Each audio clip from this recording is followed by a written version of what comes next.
Hello guys, good morning. Welcome back to our YouTube channel, Maths Tutorial by the way sir. This is our lecture number 11, chapter number 4, Determinant. In this video lecture, I'm going to show you how to solve simultaneous linear equation using Cramer's rule. In case you have missed my previous videos, then type to I button where you can find all the videos. So don't memorize maths, but memorize the formulae and practice more and more questions so that you'll fall in love with maths. So let's begin our class with an example. Solve 2x plus 3y is equal to 13xy and 5x minus 2y is equal to 4xy. So अगर हम notice करते हैं ये linear equation नहीं है. Clearly इसका power 1 है, इसका पावर 1 है, बट इसका पावर 1, इसका पावर 1, तो 1 प्लस 1 2. क्लियरली ये लीनियर इक्वेशन नहीं है. तो ये हो गया हमारा quadratic equation. So it must have two solution. So अगर एक्स वाई मल्टीप्लाई होता है तो एक हमेशा सोल्यूशन 0 0 होता है. सो वही लिख देते हैं. These equation are not, they are quadratic, hence it has two solutions. So one solution is, always remember, x is equal to 0 and y is equal to 0. अगर x y मल्टीप्लाई में हो तो हमेशा एक सोल्यूशन क्या होगा, x is equal to 0 and y is equal to 0. And for other solution, let's divide x y both side. अगर हम दोनों साइड x y डिवाइड करते हैं तो ये हमारा हो जाएगा 2xy डिवाइड करते हैं तो x x कैंसिल आउट हो जाएगा, बचेगा 2 upon y. 2 upon y plus 3y upon xy मतलब y कैंसिल आउट तो 3 upon x is equal to 13. Similarly दूसरा हो जाएगा 5 upon y minus 2 upon x is equal to 4. Consider 1 upon y as m, let 1 upon y as m and 1 upon x as n. तो ये हो जाएगा 2 into 1 upon y. 1 upon y के बदले हम m लिख सकते हैं. तो equation becomes 2m plus 3n is equal to 13. और ये हो जाएगा हमारा 5m minus 2n is equal to 4. Now अब हम इसको सॉल्व कर सकते हैं. अब हम लिखते हैं बाय डिटरमिनेंट मेथड, दैट या क्रॉस मल्टीप्लिकेशन मेथड या क्रैमर्स रूल. तो हम लिखते हैं m upon determinant of m को क्लोज कर देते हैं तो ये बचेगा हमारे पास, दैट इज 3 माइनस 2 13. इसको इस तरफ ले आते हैं, ये हो जाएगा हमारा माइनस 13. इसको इस तरफ ले आएंगे तो माइनस 4 इज इक्वल टू 0 0. सो ये हो जाएगा हमारा माइनस 13 और ये हो गया हमारा minus 4 is equal to n upon n है तो n को क्लोज कर देंगे तो ये दोनों बचा, लेकिन जहाँ से ख़त्म हुआ था वहीं से चालू करेंगे. जो ख़त्म हुआ था माइनस 13 और माइनस 4 से, तो वही लिख देते हैं, दैट इज़ माइनस 13 माइनस 4 और ये बचा हमारे पास 2m is equal to 1 upon 1 है तो इसे क्लोज कर देंगे तो ये दोनों आएंगे, जहाँ से ख़त्म हुआ था वहीं से चालू करेंगे, दैट इज़ 2m और ये रहा 3 माइनस 2. Okay done. तो अगर हमें m फाइंड आउट करना है तो ये दोनों को इक्वेट करना है. तो m is equal to this upon this. तो ये दोनों हो जाएगा हमारा डिटरमिनेंट फाइंड आउट कर लेते हैं, that is 3 minus 4 that is minus 12 minus 2 minus 13 minus 2 minus 13 minus minus plus 2 13 26 divided by ये वाला, that is 2 into minus 2 that is minus 4 और सॉरी ये हो जाएगा 2 और 5 गलत लिखा है मैंने, यहाँ पे भी हमें 5 लिखना चाहिए. हाँ ये हो जाएगा 5 3 जार 15 5 3 जार 15 माइनस 15.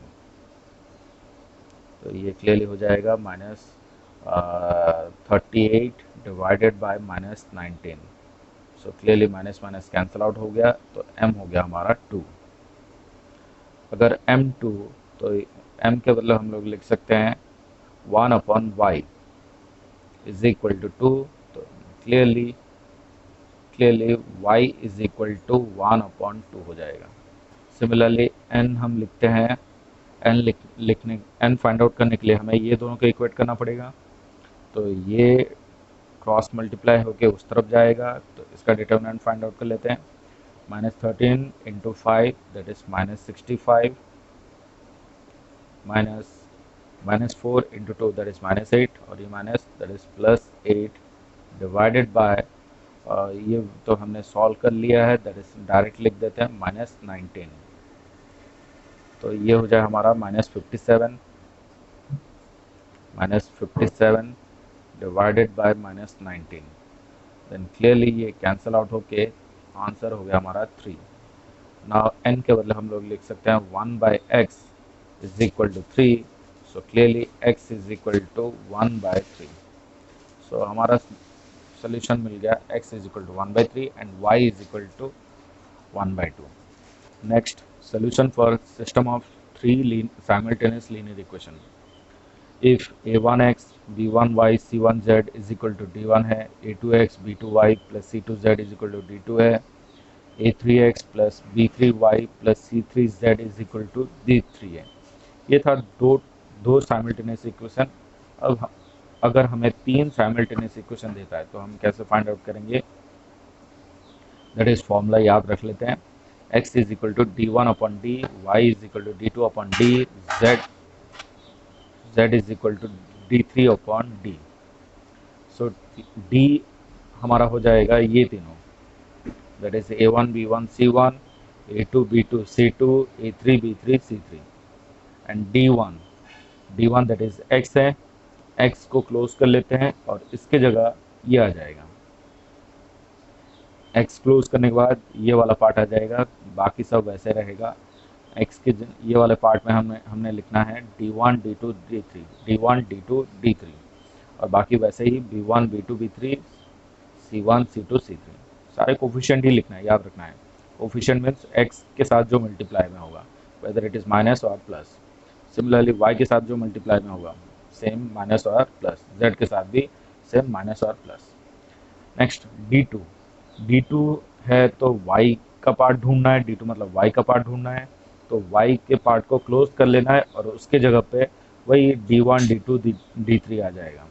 तो बचा हमारे पास a1 a2 a3, a1 a2 a3, यहाँ पे हमें डालना है d1 d2 d3, d1 d2 d3 और ये रहेगा हमारा c1 c2 c3, c1 c2 c3। Next हमें ढूंढना है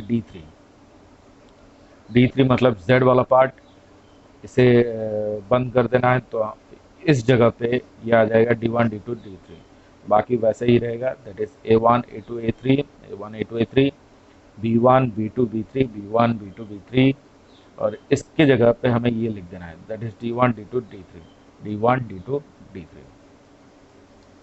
तो समझते हैं इसको एक एग्जांपल के जरिए। Solve the following system of linear equation using Cramer's rule. So 5x - 7y + z is equal to 11 है, 6x - 8y - z is equal to 15 है, 3x + 2y - 6z is equal to 7 है। ये सारा हमारे पास है। तो हमारा पहला काम रहेगा d फाइंड आउट करना, x is equal to d1/d, ये सारे चीज़ फाइंड आउट करना हमारा काम रहेगा। So first priority is to find d. d means that is 5 6 3 -7 -8 2 1 -1 -6। इसको पहले सॉल्व कर लेते हैं। सो डिटर्मिनेंट इसका फाइंड आउट करेंगे तो 5 प्लस माइनस प्लस, तो 5 है तो इसको क्लोज कर लेते हैं, तो ये हमें मिलेगा -8 -6 दैट इज 48 और -2 इंटू -1 -2 तो +2, देन माइनस और ये ऑलरेडी माइनस है तो प्लस हो जाएगा 7, इसको क्लोज कर लेते हैं इन दोनों को, इसके रो और इसके कॉलम को, तो 6 इंटू -6 दैट इज -36 और माइनस और 3 इंटू -1 -3 तो ये हो जाएगा +3। नाउ +1 इंटू रो और कॉलम को क्लोज करने के बाद हमारे पास बचा 12 -8 3 -24 तो +24। सो ये हो गया हमारा 5 into 50 plus 7 into -36 plus 3 that is -33, और ये हो जाएगा 12 प्लस 24 दैट इज 36। अगर हम पूरा इसको सॉल्व कर देते हैं तो हमारा फाइनल आंसर आ जाता है दैट इज 55। सो ये डायरेक्टली आप लोग सॉल्व करना, मैं सॉल्व करके लिख चुका हूँ 55। नेक्स्ट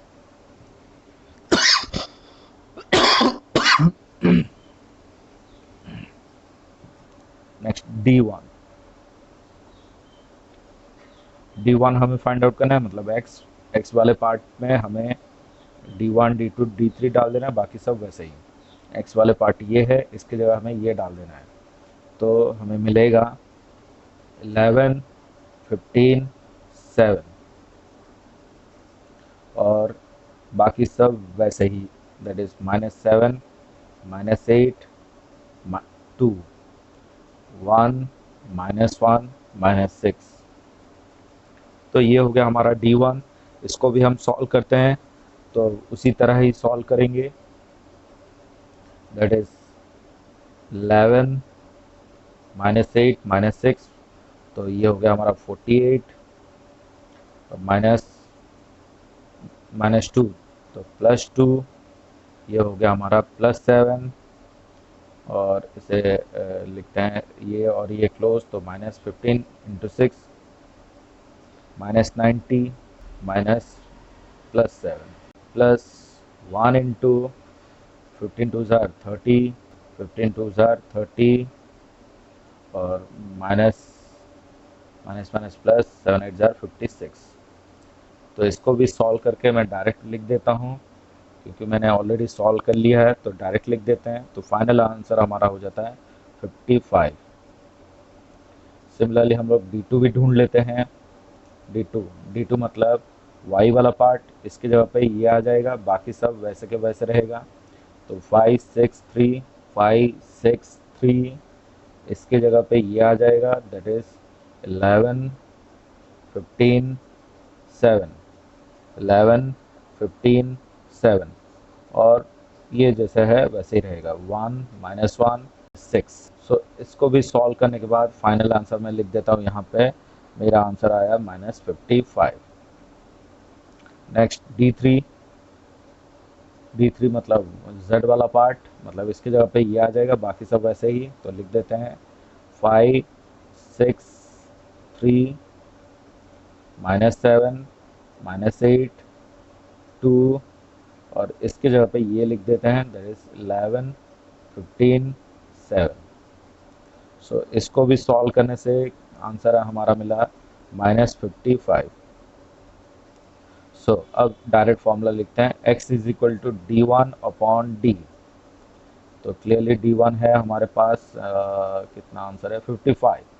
D1 क्लियरली 55 है, डिवाइडेड बाय D ऑल्सो भी 55 है, तो x is equal to clearly हो गया 1। सो डायरेक्ट लिखते हैं x इज इक्वल टू 1, ये बॉक्स में डाल देते हैं। Next y is equal to हमारा हो गया D2 bye D। So clearly D2 हमारा है -55 अपॉन D हमारा 55, तो सिमिलरली यहाँ पे भी हमें मिल गया y is equal to -1। Similarly z is equal to ढूंढते हैं D3 upon D। D3 again -55 है, अपॉन D हमारा 55, तो क्लियरली z भी यहाँ पे हो गया हमारा -1।